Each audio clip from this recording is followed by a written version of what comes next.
Good morning, children. I am Sarvesh Yadav, PGT Mathematics, to explain you some points related to board exam, your class 12th mathematics paper.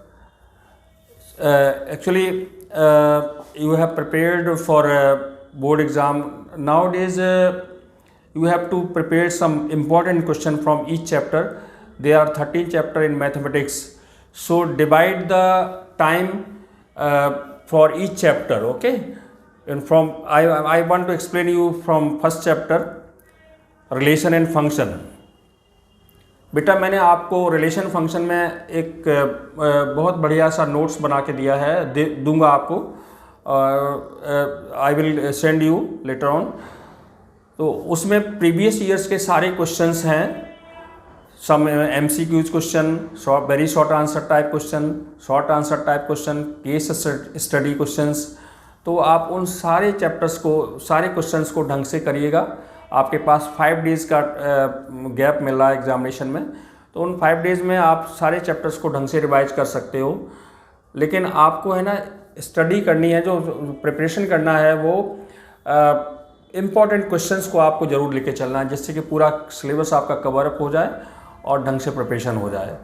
तो first chapter से आपको सबसे पहले relation function में लेना है. Relation में equivalence relation के क्वेश्चन कम से कम 5 क्वेश्चन ले लीजिएगा. एंड फंक्शंस में भी आपको 1 on to फंक्शन से रिलेटेड क्वेश्चंस लेने हैं, 5 क्वेश्चन कम से कम. तो इस तरह से आपको फर्स्ट चैप्टर से कम 10 क्वेश्चन, इंपॉर्टेंट क्वेश्चन, जिससे पूरा सिलेबस कवर अप हो जाए, 10 क्वेश्चन ढंग से करने हैं.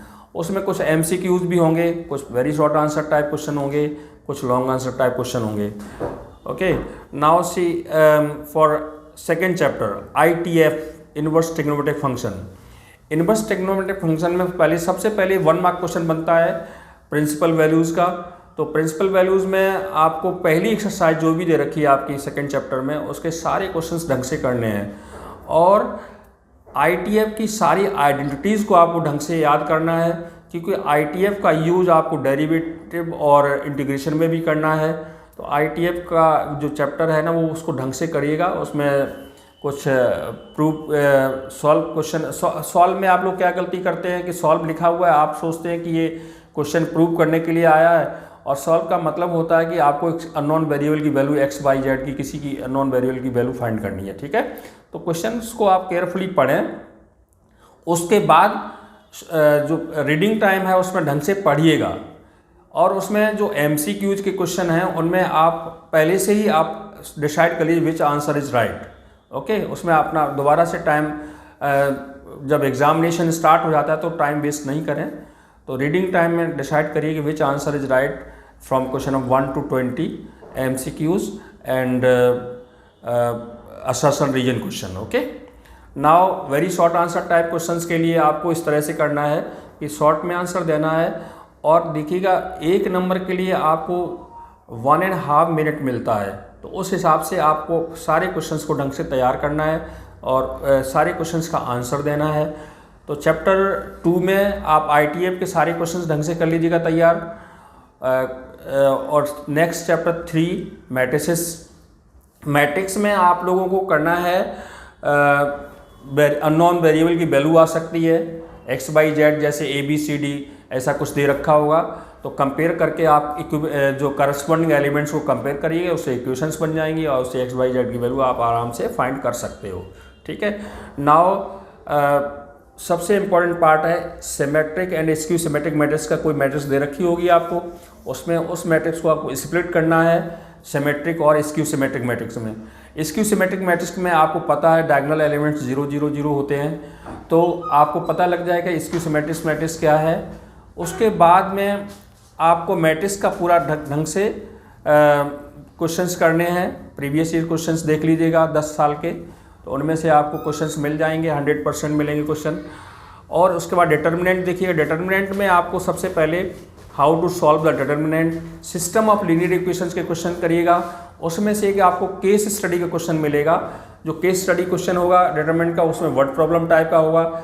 उसमें कुछ उन्होंने जैसे कि कोई पिक्चर दे रखी होगी, लेकिन आपको उसमें घबराना नहीं है. पिक्चर को ढंग से देखिए, पिक्चर में कुछ नहीं है, आपको सिर्फ उसकी जो वर्ड प्रॉब्लम दे रखी है, प्रॉब्लम्स को पढ़िएगा और उसमें जो वेरिएबल्स दे रखे होंगे उनकी वैल्यू कैसे फाइंड करते हैं मैट्रिक्स मेथड से, उनको आपको सॉल्व करना है। एंड एडजॉइंट इनवर्स के क्वेश्चंस देख लीजिएगा। एडजॉइंट इनवर्स से आपको एक क्वेश्चन मिल सकता है और वो उसका use system of linear equations में भी है, ठीक है। तो इस तरह से डिटरमिनेंट का पार्ट पूरा हो जाएगा आपका। Now see limits and derivative. Limits and derivative में आपको क्वेश्चंस करने हैं, कम से कम 10 क्वेश्चन कर लीजिएगा डेरिवेटिव्स के। डेरिवेटिव में अच्छा लिमिट्स में आपको कोई भी वैल्यू ऑफ के फाइंड करने के लिए आ सकती है, ए बी सी डी की वैल्यू फाइंड करने के लिए आ सकती है। तो इस तरह से, और उसमें आपको LHL RHL का ध्यान रखना है कि लेफ्ट हैंड लिमिट क्या होती है, राइट हैंड लिमिट क्या होती है, जिससे कि आप कंफ्यूज नहीं हो और आराम से वेरिएबल की वैल्यू फाइंड करें, ठीक है। और उसमें टाइम वेस्ट नहीं करना है। अगर आपकी वैल्यू LHL से आ जाती है, क्योंकि फंक्शन तो आपको पता है कि वो कंटिन्यूस फंक्शन है, तो either you can find out the value by either using LHL और RHL, ठीक है। Now see next chapter application of derivative. Application of derivatives में आपको सबसे पहले आपको देखना है कि उसमें rate of change of variable का क्वेश्चन आ सकता है, और उसके बाद rate of change of variable के क्वेश्चन में कम से कम 10 क्वेश्चन आप प्रिपेयर करिएगा NCERT बुक से, जिससे कि आपको एक क्वेश्चन 100% मिल जाएगा। नेक्स्ट डेरिवेटिव्स के बाद उसमें मिल सकता है आपको इंक्रीजिंग डिक्रीजिंग का क्वेश्चन मिल सकता है, और इंक्रीजिंग डिक्रीजिंग में आप जितने भी NCERT के एग्जाम्पल और अनसॉल्व प्रॉब्लम दे रखी हैं उनको ढंग से कर लीजिएगा। उसके बाद मैक्सिमा मिनिमा में आपको कंडीशन ऑफ मैक्सिमा मिनिमा ढंग से पढ़नी है, उससे रिलेटेड कम से कम 10 क्वेश्चंस कर लीजिएगा मैक्सिमा मिनिमा के। You will get A question of 5 marks. और मैक्सिमा मिनिमा में आपको एक क्वेश्चन मिलेगा जो केस स्टडी भी हो सकता है। केस स्टडी क्वेश्चन आप देख लीजिएगा, जो case study question maxima minima से बन सकता है और आपका डिटरमिनेंट से बन सकता है, एप्लीकेशन ऑफ इंटीग्रेशन से बन सकता है, प्रोबेबिलिटी से बन सकता है, LPP से बन सकता है। तो ये 5 चैप्टर हैं, इनमें से आपको केस स्टडी क्वेश्चन मिलेंगे, ठीक है।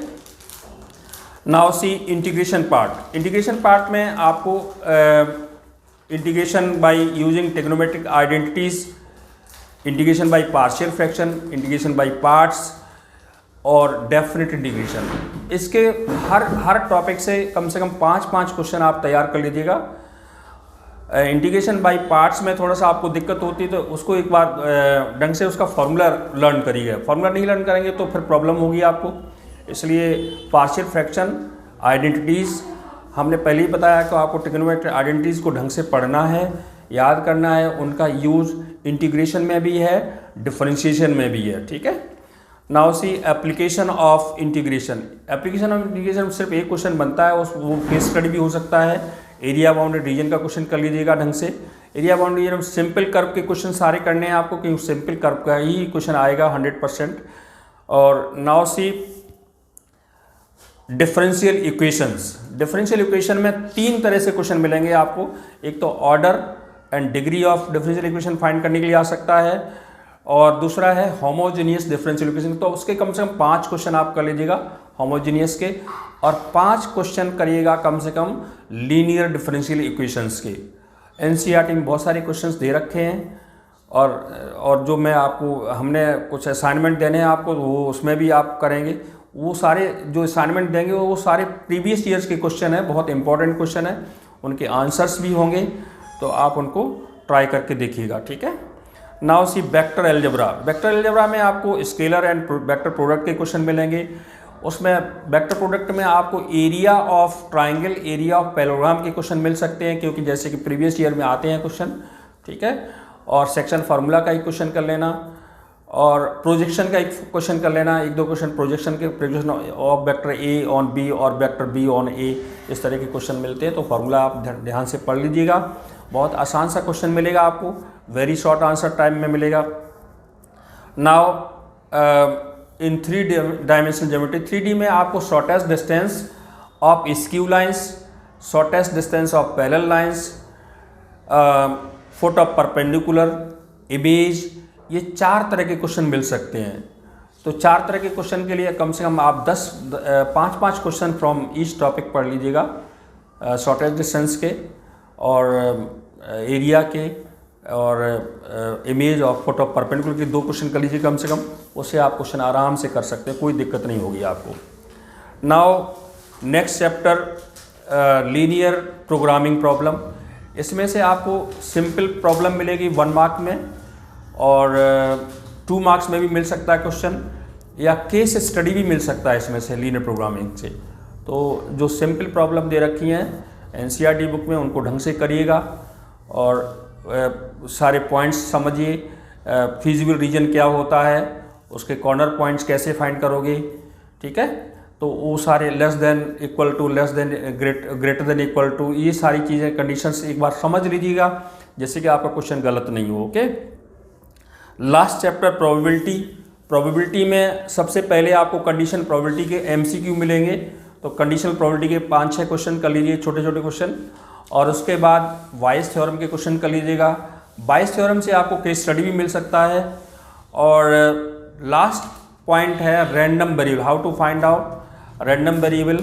तो उसमें रैंडम वेरिएबल में आपको पता है कि sum of probabilities is equal to 1 होता है, उसमें अननोन वैल्यू भी फाइंड की जा सकती है, और उसी में से मीन और वेरिएंस भी आपको निकलवाया जा सकता है। तो उसमें से भी एक केस स्टडी क्वेश्चन बन सकता है। तो ये इस तरह से कंप्लीट चैप्टर, कंप्लीट बुक का आपको रिवीजन हो जाएगा।